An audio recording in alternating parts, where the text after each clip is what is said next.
Good day, everybody, and welcome to another episode of Access Granted. I've got a very special guest today. It's also our first lady on the podcast, Tasha Smith from Elvey, from the Elvey Group. She's the sales and marketing director there. Welcome. Thank you for having It's me. it's good to have you here. We normally jump into in the beginning to have a bit of background on our guests and all of that, and it's as a lot of people have asked me previously, why am I asking these questions? What does it have to do with the market? And I said, but it's your journey. It's where you come from. There's a lot of young people out there that are starting in the same positions and starting the same type of things. And then they can actually place it on. And that is what the whole podcast is about. So tell us a bit about yourself. Where do you come from? Your journey? So I was born in a small mining town outside of the far west Rand of Joburg, just past the mine dumps. Okay. Randfontein. Yes. My father was on the mines for many years. His whole career actually is an engineer. Okay. And from Randfontein we moved to Gravelot, and then to Rustenburg, and then back to Randfontein again. So around the mining the whole time. Yes. Okay. Yes. So I went to school there, went to Krugersdorp High. I was actually in the first class of girls that were allowed to do technical drawing. Oh, okay. Which I loved. Yes. And then moved to Randburg, and I've been that side ever since. Okay. And then your university days, what path did you follow there? So I always had a deep passion for advertising. Even as a teenager, I would cut adverts out of magazines and stick them into books. Okay. So advertising was actually where I planned to end up. And one of my teachers, my English teacher, got me an interview at the AAA School of Advertising in Randburg, and I went to see them, and they only offered an M+3 qualification at the time. So I asked them, what should I study? And they said, you need to do an IMM. Yes. A marketing qualification. And they suggested that over a typical BCom. So I ended up at Varsity College and I did an IMM and also business management. Yes. Because a lot of people were criticizing Varsity College before. It's not a professional thing and that type of thing, but I've seen how many people going through that, and there was no issues at all. Well, I mean, I'll be honest with you, I think the quality of the content was great. Yes. And in some cases, you know, varsity students had said that it was more difficult for them to do the IMM than it was to do a BCom. But the perception of the market is still that a degree is better than a diploma. Yes. So although the diploma was at the time recognized in more countries than our South African degree was, the recruiters still prefer a degree over a diploma. Okay. So I ended up doing a postgrad and then my master's after that. So you did go the full way? I did, yeah. Okay. And then your job experience, how did your ladder go there? I actually started out in publishing, and then from publishing I moved to Assa Abloy, and that was the start in the security industry. Okay. So I was with Assa Abloy when they acquired the Security World franchise. Yep. And they rebranded it Yale Security Point. And I was part of the team that handled that rebranding. So I started out at Assa Abloy head office in Roodepoort, and then moved to the Yale office in Randburg. And I was there for 4 or 5 years. And then I left to become a life coach. Okay. Yes. Was that also a thing that you always wanted to do? Is it all? So I think on a personal level, I felt like I should have studied psychology. And I think there was a part of me that thought I'd taken the easy way out by going into marketing instead of psychology. And this was an easy access point into that space. Yes. And I'd started training part-time as a coach, a life coach and executive coach.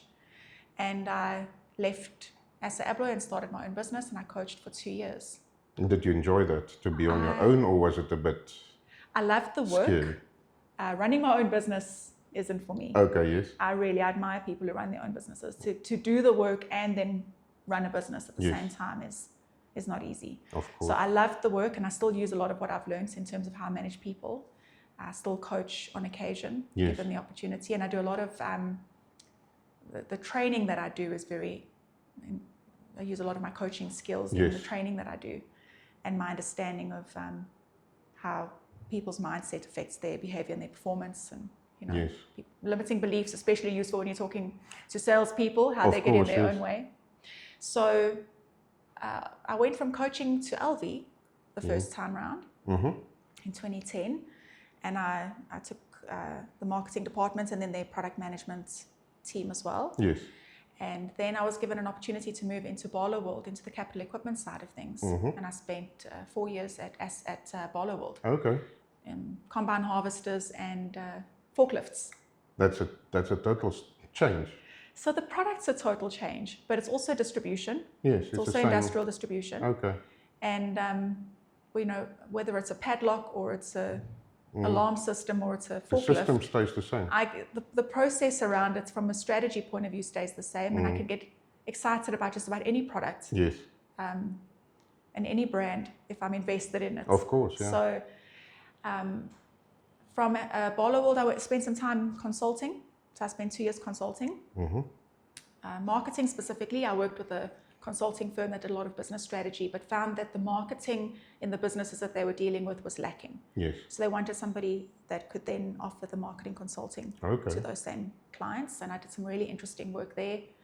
Everything from entrepreneurs building AI, investment models to rebranding estates. I worked with a company that manufactured DIY kits for pizza ovens in South Carolina. Okay.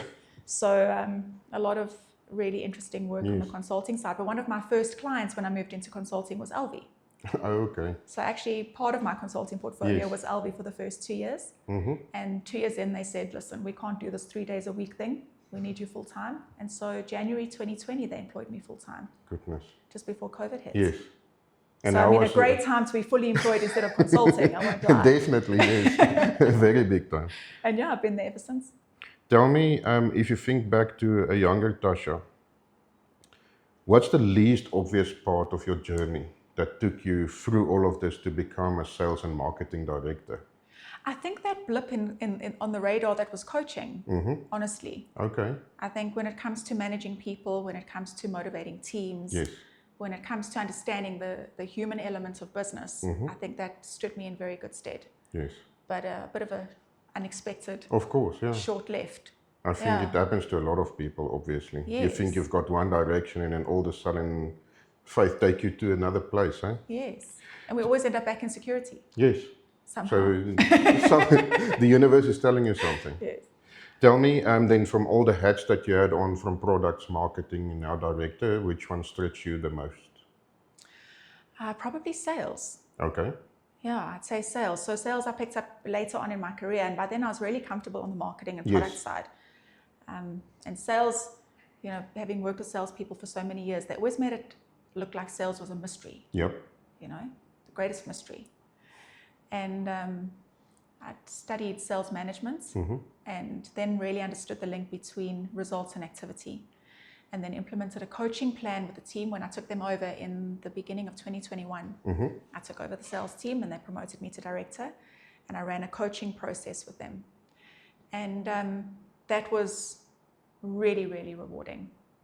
And I think mostly because what's missing in a lot of sales management lessons you're taught is the lesson around accountability. Yes.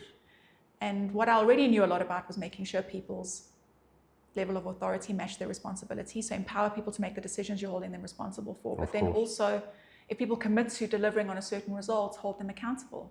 And so the culture that we built into our sales team was a really high performance culture, but it was based around holding people accountable. And that is still, from then on to the day, is still the same? Absolutely. It's only gotten stronger. Yes. So hold people responsible, not just for a number, but for the activity that gets to that number. Exactly, yeah. Because that is one thing that I always try to tell people is it's nice to have a target to work for. Business is business. It does not always happen to targets that you get there or anything. It's about what did you put in to get there. Yes. And that is what I also like to measure. And when you're measuring activity and not just results, and you can see the activity is there and the result isn't coming, then you can start interrogating the activity. Exactly. But if all you're chasing is a number, you don't know why it's not working, then you can't help either, then it just becomes a stick to beat someone with. So that is the big problem about the target, and it's so intimidating. Obviously, in some industries, that is what you have to do. You sell toilet paper or whatever, and that is the amount that you have to get out, and you have to get it out.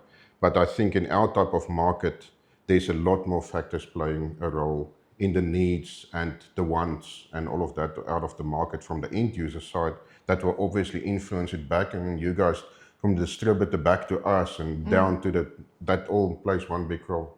Yeah, I think activity looks different in different industries and different parts of the value chain, but ultimately we're measured on a number. Yes. You know, so we talk about activity, but activity has to yield a result. It is still a business. So it is still a business. We still need to make money. Yeah.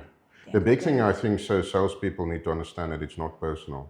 Yes. You're part of a system, you're part of a team that needs to get to a certain target, and unfortunately sometimes you are the weakest link. And you're not getting to that, and either something needs to change, maybe the system needs to change, or you have to change yourself to get to that target, but it's never something personal. That's a big Absolutely, thing. And I think that's what I love about the process of coaching and using it in managing teams, is it's all about making sure everybody's clear on what the expectations are. Yes. You know, there's no confusion about what do I expect of you, and then what do you expect of me as your manager? Yeah, yeah. You know, how do you want me to support you? What does that look like? And then I make a commitment to supporting you, you make a commitment to delivering, and we hold each other accountable for that. Yes. The accountability goes both ways. Of I think that's the other thing people don't always realize. realize. You have to look after them as well if they get to the targets. If you want to hold someone accountable, then you should expect them to hold you accountable for what you've committed to. Definitely, yeah. And then it can't be personal. Yes. Because then it's an objective way of measuring it's a mutual, things. It's not I'm in a bad mood today, or you know, exactly, I don't like you. Yeah. It's what did you commit to, what did you deliver? So I'm quite unemotional from that point of view. Yes. Tell me, if I ask your team now what your superpowers will be in business, well, what would they tell me? Sure. That's a good question. It's always hard to think of yourself from other people's point of view. That's the big thing, yes. I think strategically I'm quite good, but I think what they appreciate about that is that it's practical. So strategy without being able to execute is meaningless, and I think they appreciate that there's a strategic view, but that it's made practical for them to execute on.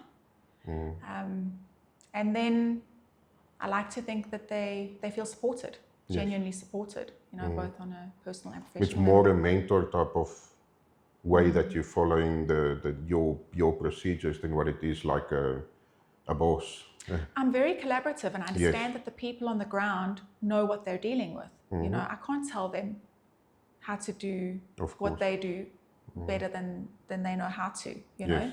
I can give them the tools they need, but ultimately I think I'm very open to taking feedback and then understanding what their specific challenges are, and then getting those out of their way so that they can do what they need to do. So very collaborative in terms of how we manage, but that's what we like to do as a business as a whole. Of course, and back to our suppliers as well, you know, we take the same approach. I think it forms then the culture of the company. Yes. That's what it comes down to. Because always everybody asks me, what's the culture of the company? Well, what is your daily... What's your experience? What's your experience every day?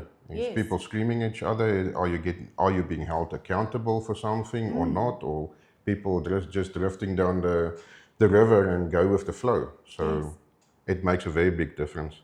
Tell me, Elvey operates obviously a national footprint of a lot of branches and all of that type of thing. If you look now 5 years back up until now, is there a lot of changes that you guys had to make to fit in with the market, that type of thing? So it's an interesting time that you're referring to, because Elvey was going through some serious challenges. That's why I'm asking the question, okay. yes. Okay. I think we had to make a lot of changes. As a management team, we had to make a lot of changes. And ultimately, we had to listen to our customers, we had to listen to our staff, we had to listen to our suppliers to understand where we'd gone wrong. So one of the fundamental changes we made was from a mindset point of view, and helping the business to understand that they needed to lead from a place of humility. Yes. Because it's easy to go, we're the market leader, and Elvey's been doing that for a long time. Exactly. But leading from a place of humility was an important one for us. And then we had really good people in the business already. So from a people point of view, I must say, we've retained a lot of the people that were, very large part of our team was there 5 years ago. But they didn't have a voice. So it was a very internally focused business. Yes. They weren't really in my opinion, in touch with what was happening in the market day to day. And they weren't really listening to what the salespeople were saying. You know, the belief is salespeople will always want to give a discount. Yeah. You know, they will take any product that they're given. And I don't think that's true. I think if you have a responsible sales force and if you help them understand the impact they're having on the business, then they make the right choices. So Yes. giving sales a voice is probably the biggest change we made, and then making sure the business was customer focused and relationship focused rather Yes. than internally and product focused. Everything else kind of feeds from there. Yeah, I think in our industry it's very easy to take humanity out of it and just move boxes.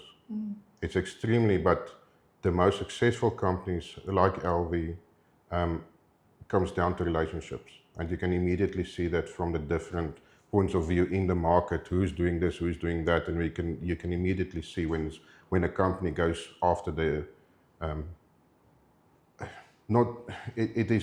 there's a few things that need to go into that relationship, but if you've got the relationship, the knee-jerk reactions is not that big. You can Yes. work together if something goes wrong, and you can work together to work on success. Absolutely. Yeah. It's a technical industry, right? So it's easy to get stuck into the trap of Exactly, being yeah. focused on products as opposed to focused on people. Yes. Finish me the next sentence. In 5 years' time, a great security distributor will be known for? A great security distributor will be Known for. known for being agile.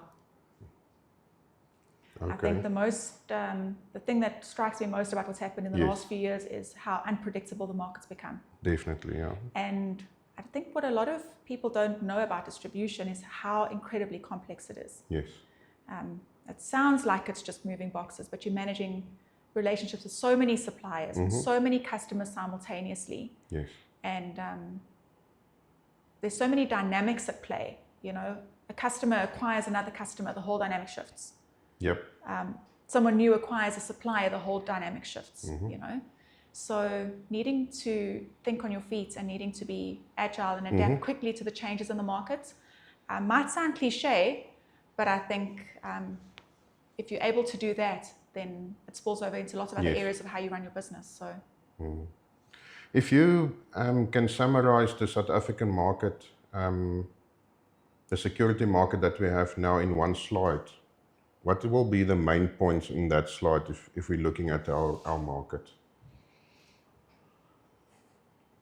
So I think the security market is under a huge amount of pressure at the moment. I'm not saying other industries aren't, but speaking from our industry. We know what now we know, yes. specifically, yeah. Yes. I think the security industry is under pressure. I think what's interesting about our market versus other markets globally is how heavily it's driven by the response service component. Yes. So it's easy for product to get lost when the focus is on service. That really sets us apart. But there's a lot of, as I mentioned earlier, a lot of dynamics happening in the market at the moment. A lot of consolidation of businesses happening, and that's changed the landscape quite a lot. But the big shift for me in our business has been this move to wireless, and obviously the whole IoT shift. Yes. And I think that's changing the way people look at products. New entrants into the market aren't held back by some of the legacy technology, and so they're able to reimagine security in a new way. And I think that's disrupted the market in a way that was probably necessary. Yes. For a while. It always keeps things interesting. The security industry is never boring. Definitely not. It's never boring. Yeah. Tell me, if we look at the rest of the world, where do you think South Africa's security market is ahead, and where do we still lack a bit of knowledge? I wouldn't say knowledge as much as an appetite for adopting new technology. So I find for an industry that's driven by technology, they're quite reluctant to adopt new technology. Definitely, right? yes. Yeah. So I don't think there's a lack of technology out there. Definitely not. But I do think that our customers are very service focused. A lot of them are running their own businesses. Yes. Their reputation is incredibly important to them.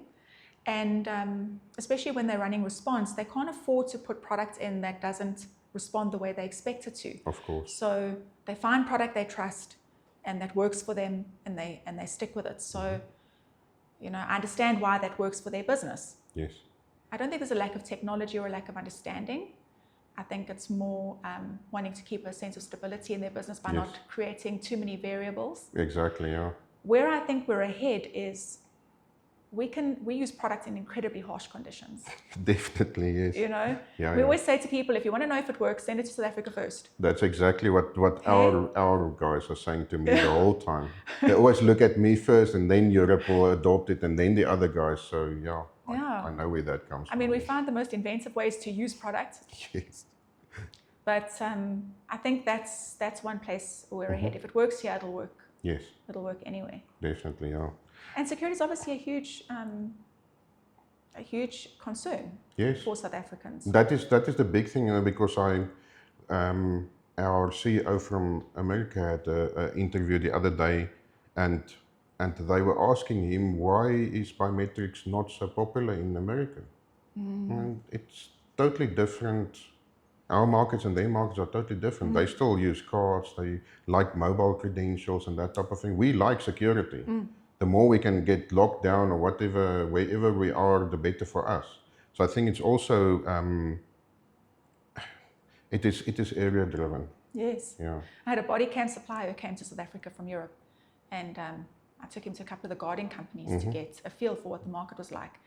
And they'd sit and listen to how body cams were boiled in kettles and flushed down toilets. Yeah. And I mean, the look on their face was a picture.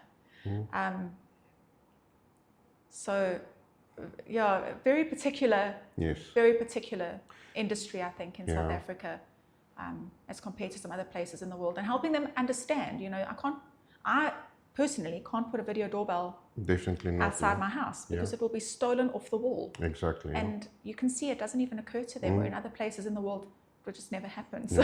We had a very nice boom gate that was developed by our head office. It was plastered with solar panels. Oh. And they asked us, but this will work for South Africa. There's load shedding, there's everything. And I said, it will not last for 1 or 2 days. The whole thing will be stolen with the batteries inside. It's just a different country, this. Yeah. I mean, it's not only our country, but I mean, at the end of the day, that is what people don't understand about the market. You have to be rough. You have to be very secure. It's just something that you have to do. Yes. Tell me some of the products that you think in the market now, in the next few years, in the future. What would you think is going to fill up the museums? Move towards that side, and what is going to take the places? Do you have an opinion on something like that? So I think what's happening with manufacturers that are supplying into South Africa at the moment is they are really challenging the status quo. And that's exciting. It is putting pressure on other manufacturers to keep pace with some of the innovation that's happening. Yes. And that's always, that's always good. So, I mean, we're a country that needs alarm systems. I don't see alarm systems going away. What will they look like? I think is a different story. That might be different, yes. And then, of course, the mobile impact of everything, mobile credentials in access control. Yes. Becoming hugely popular and I think more accessible to people. Yep. As we get more comfortable with cloud, yes, a lot of the solutions start shifting to cloud. So a lot of interesting stuff happening in every category of product as relates to cloud. And then analytics, obviously. Yes. We're in an interesting place now where traditional detection and analytics are kind of meeting at us. Exactly, yes. And while they might not be as reliable as they need to be, in my opinion, to replace detectors. I know this might be a controversial opinion. There's a lot of opinions on that at the moment. Yes. I think that's the technology is just moving so quickly. Yes. So AI is such a broad term. Yeah. What impact is that going to have on the industry and stuff? How much are analytics going to start the technology working? Exactly, yeah. I think maybe, like I said in the previous episodes as well, a lot more data is being created now. Data, absolutely. It is the big data that we spoke about 5 years ago is actually only arriving now. and the amount of data that we have now, we need to have something different, like an AI or something, to be able to analyze that fast enough. Because security, we need to know almost before something happens. And I think in the previous episodes, again, I don't want to be a pessimist against AI. For me, it's about what is going to work for the market, what is the real use case that we're going to see in, and yes, analytics and that type of thing, but I do not see in the mainstream market, I don't see use cases right now that is live and working. Might be in the topper, the bigger installations or systems that we don't see every day. Maybe it's happening there, but the stuff that is installed these days, I don't see a big use case for it at the moment, or live use case. I don't know if you know about something. No, and I think what's interesting is that is a quote I heard where they said, for the first time in history, we're holding technology back. Yes. Before we had ideas of things we wanted to do, but we didn't have the technology to do them. Exactly. Now we have so much technology that our challenge is finding how to apply it. Yes. So exactly what you're saying, how does it become useful? Because you can generate that much data. And I think what's interesting for me about the data generation components is how many people are finding opportunities to monetize data. Yes. So you think that a system is being used for one purpose, what it's actually being used for is to deliver data that can be monetized. Exactly. What does that look like? So interesting times. And that brings us also to the new trend in our industry is going to the cloud. There was some of the stuff already in cloud and that type of thing, but I can see a very big drive in the market now. Is now the race to cloud. Who's going to be first there? If you are there, what do you do? Because maybe in other markets, the people are used to subscription-based and all of that. South Africa, the only really part of South Africa the way we see some people kicking against it is on the time and attendance market, workforce management. The guys don't even want to pay a license fee every year or a telephone support fee. But now they have to get used to, there's going to be monthly subscriptions, yearly subscriptions that are going to come online, because now we have to pay for that cloud infrastructure. Yes. It is not your piece anymore on your premises that you had to spend money on anyways. Now we're just moving it to make it easier for you to use, and then also easier to service. So the move to cloud, I think, is going to be a very big thing in the next 5 years. I think the big opportunity around moving expense from capital expenditure to operational expenditure, yes, that's an opportunity we've seen for a long time in cloud. But the biggest limitation we found with cloud was the load shedding component. Yes. That was preventing a lot of people from taking on cloud because exactly. If the lack of stability of power they were concerned, especially in multi-site applications. They were very worried about how that would impact their system. So now that the power's been stable for a while, I'm not trying to tempt fate or anything. Of course. I think people are more open to shifting to cloud. They're seeing the benefit of operational expense versus a heavy capital investment, especially when technology is moving as quickly as it is and needs to be updated as quickly as it is. That investment in hardware that you used to get 5-10 years out of, becomes redundant so quickly. Exactly, yeah. So do you want to own your own hardware? Now we get back to the Uber discussion of, do you want to own your own car, or do you want to use a shared? That's the big thing, shared transport mode. But the other thing I find interesting is how many people don't want to pay a monthly subscription. So I think end users are comfortable paying monthly subscriptions. They become so used to paying for streaming monthly, or it's kind of the subscription model is very well adopted by the end user. Companies want to charge a monthly revenue, but they don't want to pay it. Exactly. So that's an interesting one for me. I was asking an end user the other day, you're against subscriptions and all that, but your water and lights is also a type of subscription, paying to the municipality every month, and you don't want to get past that. A you're still paying that. Consumption-based subscription, so, absolutely. Yeah, exactly. Then moving into a bit of the competitive side,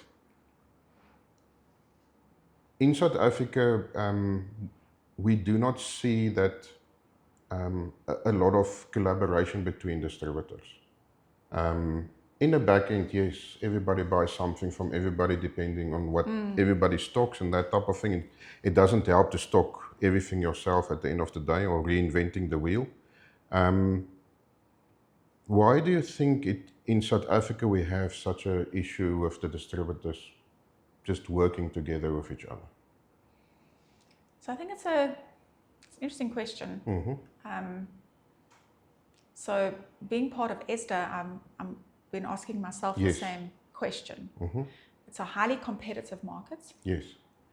Again, not unique to us, but it is a very, very highly competitive space, the distribution in security in South Africa. Yes.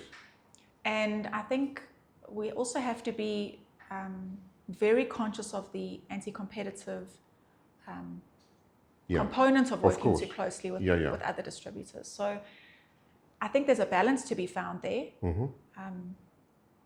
where we can influence the market more, especially as it results to standards around products, etc. And I'm hoping that we can do more of that going forward, because I do think the distributors in this industry have a wealth of knowledge and are all fighting the same battles. That's correct. Ultimately, and even the battles that we share with the OEMs. Definitely, where we have distribution of products and there isn't a local office for that product. We take on that role in South Africa. Exactly, and I think similar to some of the challenges you're having as manufacturers. So the closer we can work together and the more we can share the knowledge we have, I think the better for the industry as a whole. We're coming back to that. If we come down to the standards and everything in the market, I mean, our market is not very regulated at all. No. Anybody can take up installation, and it's not like an electrician that has to go and get his qualification, or a plumber even, and that type of thing. Is it something that you think that is where maybe the distributors and an organization like ESTA, everybody can work together to get those standards in place? Because I mean, if you put it in place, then the value of the market is going up, plus the value of being an installer in this market goes up. So I think it's important to make a distinction between product standards and installation standards. Yes. And SAIDSA has done great work from an installation standards point of view, and they continue to do great work in terms of the bylaws that they're writing and their adoption of those bylaws by the insurance industry. So I think that's been a long, hard journey for SAIDSA to get to where they are now. Yes. We're hoping to work a lot more closely with them in understanding how to create similar bylaws from a product standards point of view. Because the quality of product that's coming into the market is also a concern. Definitely. And ultimately we want to make sure that the person using this equipment at the end of the day is getting the level of security and protection they expect, but they aren't always educated enough to make that call when it comes to product quality. So creating a standard around product quality, very important for us, that the quality of product sold into the market is the right quality. Yes. And while I don't know yet what shape that's going to take, those conversations are starting at ESTA level now in very close collaboration with SAIDSA to understand how we complement what they're doing on the installation side from a product side. Do you think the bylaws and stuff that is getting into place and the guys are working on, does the normal installer know about them? Or do they even check if there's bylaws or anything like that? Well, they've got a large base of installers, and I think, like with anything, the installers that are following the bylaws aren't the ones we're worried about. Yes. No, of course. Yes. Definitely, yeah. So the work they're doing from an insurance point of view, I think will make it a necessity for more installers to install at a certain level of quality. So the guys that you speak to who take pride in what they do, take what they do seriously, are very committed to following the SAIDSA bylaws. And I think they've come a long way already, but the more traction they get on that front, the more it'll be adopted by a broader base of installers, is my hope. We're hoping that the good guys will drag the other guys in as well. It's not that we're saying all tradespeople is bad or anything. It's also sometimes the guys are not educated. They don't know the best ways of doing installation. And I think from our point of view, from a manufacturer point of view, is our product is just as good as what the guy that is installing it in. You've heard all the horror stories of a device is being put on the wall, and then 2 weeks later I get called as the CEO and say, well, your brand is on that thing, what are you going to do about it? And then you get there and you get double-sided tape that is on the mag lock and that type of thing. And the device is not working because it's using the wrong power supply. And I think from our point of view is we need to invest a lot of time and effort into getting standards both products from our side and from all the manufacturers' sides, we need to know that there is protection for us as well in the market, that there is a standard that we can be held against to, and then also very on the other side is definitely the installation, that there's maybe a certification that somebody needs to go through before he can enter this market as an installer. Doesn't matter if it's now telephone support or anything like that. If they don't touch the real hardware or anything, that there we can also have standards. But when the guys are touching the devices and working with power and that type of thing, I think there needs to be some standards in place. I agree. I agree. I think it can only be good for the industry. I think, unfortunately, a lot of people don't change unless they're forced to change. Yes. So I think as the standards become more widely adopted by end users, there'll be pressure to conform, and that will be good for the whole industry. It is. But it will only something, happen when people feel that is the pain of not doing it. Yeah, you don't. I mean, you don't want to say no to business at any time. But at the end of the day, if there needs to be, because we are definitely thinking of, there is a level of our products that we want certified people to install, which will then, the value of the product itself, the value of the whole logistics changes picks up, the value of the distributor comes into play, because that's where the training is going to have to happen. Yes. Yes, we are an entity, but we cannot look after all of that. We can help setting up the standards, and we can make sure that we adhere to the standards. But I think the distribution channels and stuff for us is very important when it comes down to adhering to those standards. Ask the people the question: have you done training? Do you know what you're doing? That type of thing. And just, instead of just, oh, here's another sale for me, let's go. And we invest heavily in training people. For exactly the reason you're saying, if you don't, it just reflects badly on your brand. Yeah.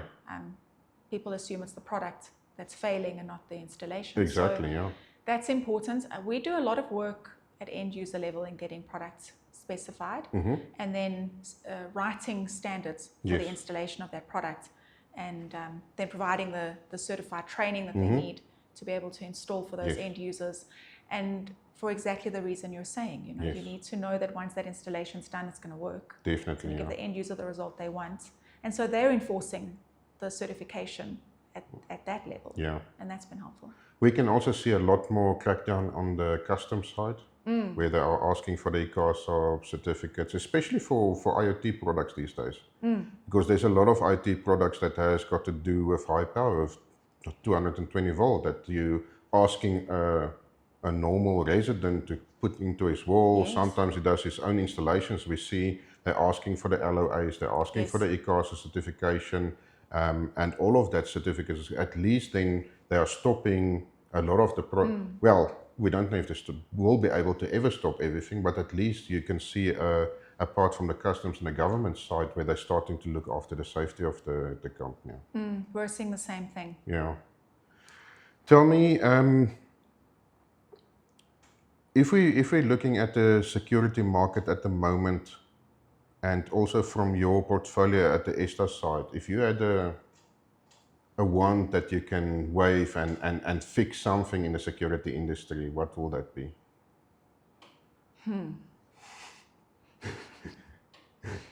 How much time do you have? No, I'm kidding. If I had a magic wand, what is the one thing I would change about the industry? Yes.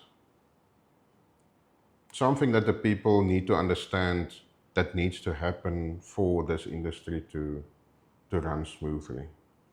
It's not that it doesn't run smoothly, we just know that obviously there is greys and a bit of black holes in our market. I think other industries have gotten it right to make sure, coming back to the discussion we just had now about standards and things, other industries have gotten it right to make sure that they protect the industry because they manage their channels well. Yes. And they have the levels of certification required to make sure that the product is done justice at end user level. So I think it's the lack of regulation and the lack of, and you have to be careful when you use the word regulation, right? No, definitely, because, yes. I'm always talking about regulation that's in the best interests of the consumer. Yes. And managing the channel managing the product that's being flooded into the market, so that the people we're trying to protect are getting the level of protection they deserve. Yes. If we go back now to a bit of your mentoring side, I always have at the end of the podcast, I dive down in a bit of your personal experience stuff on life itself. And in these days, we all know we are operating in a traditional male-orientated market. From outside, it looks like that. I mean, in my company, I think we are 80% women. But what would you say? How do we make the industry attractive for girls out there that is in school now and young women that is just finished their university? How do we attract them to our market? Because we need young blood into this market. So I think if it's interesting because most of the time I forget that I'm a woman in this industry. Yes. But I think the way we get more women into the industry is by employing more women into the industry. Yeah. And I know that sounds oversimplified. I don't want to oversimplify an issue, Yes. but I have employed a lot of women into our business. And not because they were women, because they were the best candidates for the job, but they'd been overlooked as candidates. But by why businesses. is that happening in our industry so much? I think it's a perception. Is it a perception? Yeah, I think it's a perception that needs to be shifted, and it is shifting. Yes. But there's a perception. It's not only, again, none of this is unique to our industry, but I think a lot of technical industries, there's an assumption made that a man's going to do the best job. And there are so many men in this industry who are so incredibly qualified and so incredibly experienced and add so much value.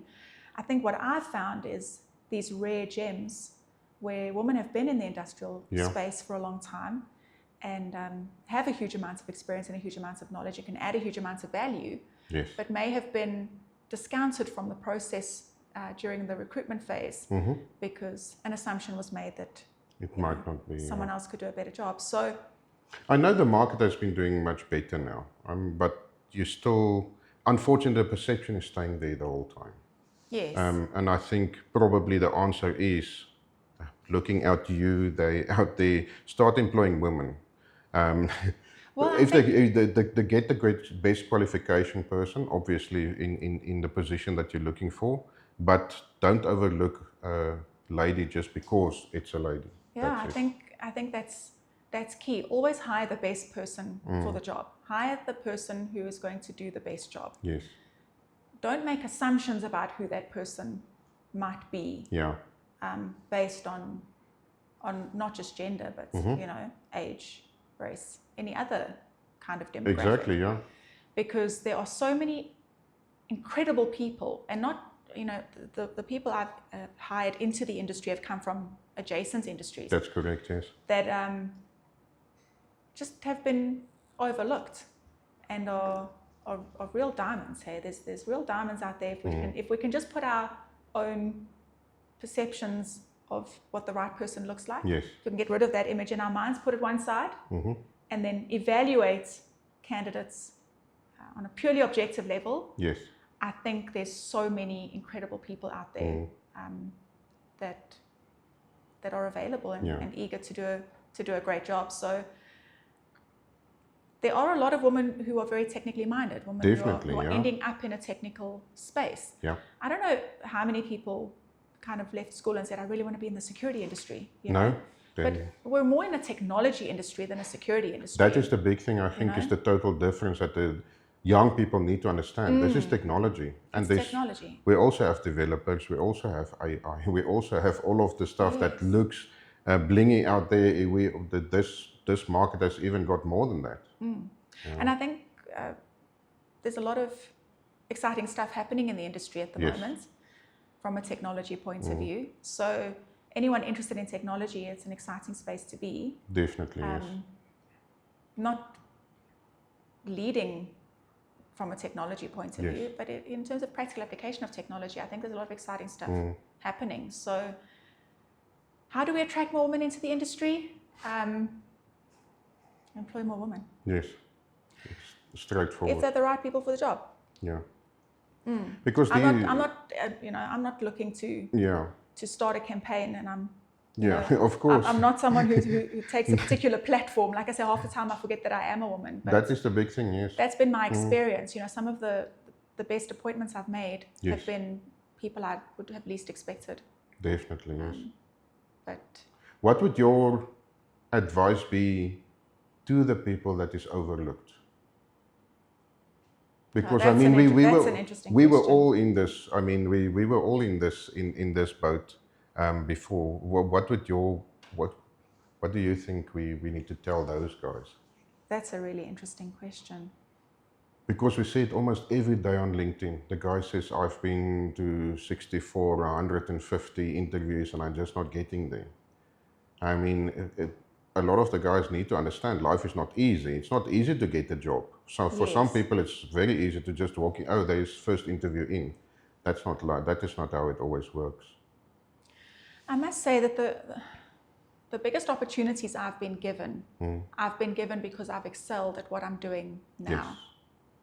So by the time you're looking for work and your CV isn't getting put through or whatever, it's hard because so much of that's out of your control. Definitely. There is actually only so much you can do. But the biggest opportunities I've been given have been through word of mouth. Yes. Because I've made a point of trying to be exceptional at what I'm doing now. And I think younger people especially, and I don't want to sound, like that, young people today. You don't want to sound like an old... Yeah, I don't want to do that thing. But I think there's a reality around immediate gratification. Yes, that's a problem, eh? And there's a lot of, what's the word? There's a lot of resentment, a lot of disappointment that can come if you're too focused on immediate gratification, So this idea that you have to work towards something when, the example that's being set is that you can be YouTube famous overnight. Yep. A lot of the hard work that goes in behind the scenes is taken for granted. And my advice to anybody who wants to get anywhere would be focus on being exceptional at what you do now, and make sure you keep learning. Never stop learning. Always find an opportunity to learn. And sometimes that looks like academic learning, which is something I personally am very passionate about. Yes. But the other biggest opportunity I've had to learn has been to take on challenges that I may not have been paid for at the time. Yes. I was never focused on doing just my job. Yes. I was always looking for opportunities to get involved in something where I could learn. So be generous with your time. Be generous with what you have to offer. You'll be given the opportunity to take on more challenges, and you will learn out of those challenges. Yes. And if you're exceptional at what you do, then people are going to be looking for you. Yes. Which is where you want to be, I think. That's a very good answer. Definitely. What's the best piece of career advice that you've ever been given by a mentor or a boss or any senior authority in your life that still today you're using? Yeah, I think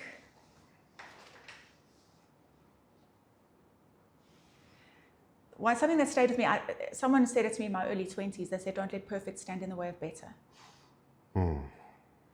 And for those people who are perfectionists out there, I think we can wait until we have the perfect solution. We can wait until we have the perfect idea. And, that might be in business. It might be in a personal capacity. We might not be brave enough to take a chance because we don't think we've got the perfect answer or put together the perfect pitch from a sales point of view.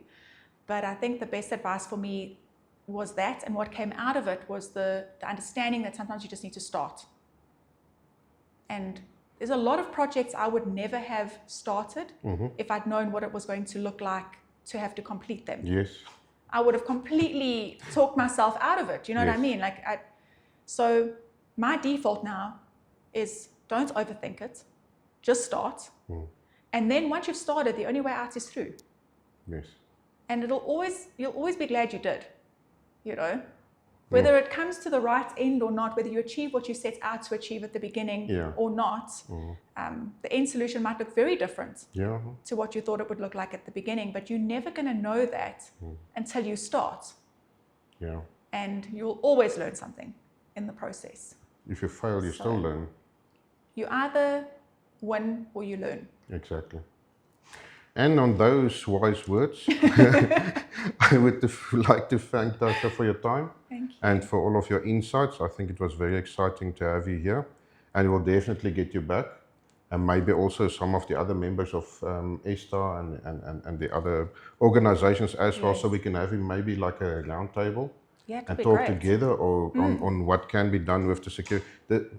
The security market is not falling apart. Please don't worry about that. It can just be better. It doesn't have to be perfect. It can be better. But thank you very much for your time. No, I really appreciate you having me. Thank you. Thank you, guys.